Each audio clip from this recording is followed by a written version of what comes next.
কেউ আপনার ফোনের ফেসবুকে ঢুকতে পারবে না, কেউ আপনার ফোনের হোয়াটসঅ্যাপে ঢুকতে পারবে না, কেউ আপনার ফোন থেকে কলও দিতে পারবে না। যে কেউ আপনার ফোনের যে কোনো অ্যাপসে যদি ঢুকতে চায় তাহলে এরকম ক্রাশ দেখাবে। মজার বিষয় হচ্ছে আপনি কিন্তু আপনার ফোন থেকে সবকিছুই ঠিকঠাক চালাতে পারবেন।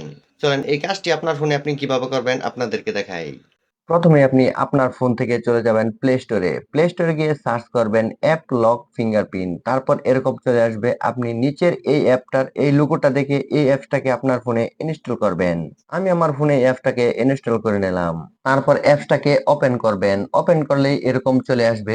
এখানে আপনি 4 সংখ্যার একটা পাসওয়ার্ড দিয়ে দিবেন আপনার ইচ্ছা মতো। আমি একটা পাসওয়ার্ড এখানে দিয়ে টিক মার্কে ক্লিক করলাম। তারপর এখানে ফিঙ্গারপ্রিন্ট চাইতে পারে, আমি নো দিয়ে দিলাম। তারপর অ্যাপটার ইন্টারফেস এরকম দেখাবে। নিচের প্লাস চিহ্নে ক্লিক করবেন। এখান থেকে আপনি যেই অ্যাপস গুলো লক করতে চাচ্ছেন সেই অ্যাপস গুলো এখান থেকে টিক মার্ক দিয়ে দিবেন। আবারও নিচের প্লাস চিহ্নে ক্লিক করবেন, এরকম চলে আসবে। এখানে ওকে তে ক্লিক করবেন। ওকের উপরে ক্লিক করলেই এরকম চলে আসবে। এখানে যত ধরনের পারমিশন চাবে আপনি পারমিশন দিয়ে দিবেন। দেখেন অ্যাপ লক লেখাটি চলে আসছে। এই অ্যাপটাকে আপনি অ্যালাউ করে দিবেন, মানে পারমিশন দিয়ে দিবেন। তারপর আবার ওকে তে ক্লিক করবেন।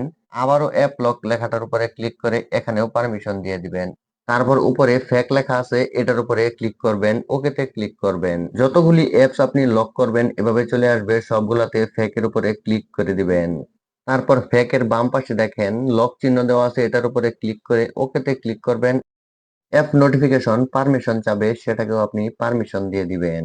এরপর থেকে যে কেউ চাইলেই আপনার অ্যাপগুলোতে ঢুকতে পারবে না। যে অ্যাপগুলো আপনি লক করে রেখেছেন, অ্যাপের মধ্যে ঢুকলেই এরকম ক্রাশ দেখাবে, মনে হবে যেন ফেসবুক, হোয়াটসঅ্যাপ এগুলি আপনার নষ্ট। এখন আপনি কিভাবে ব্যবহার করবেন? যখনই আপনি অ্যাপসে ঢুকবেন তখনই এরকম দেখাবে। আপনি ওকের উপরে ক্লিক করলেই পাসওয়ার্ড চাবে। যেই পাসওয়ার্ড বা পিন আপনি সেট করেছিলেন অ্যাপটা ইনস্টল করার পরই, সেই পাসওয়ার্ড বা পিন দিয়ে আপনি এই অ্যাপসটাকে ইউজ করতে পারবেন আগের মতোই। ভিডিওটি ভালো লাগলে অবশ্যই ভিডিওতে লাইক দিয়ে ভিডিওটি শেয়ার করবেন।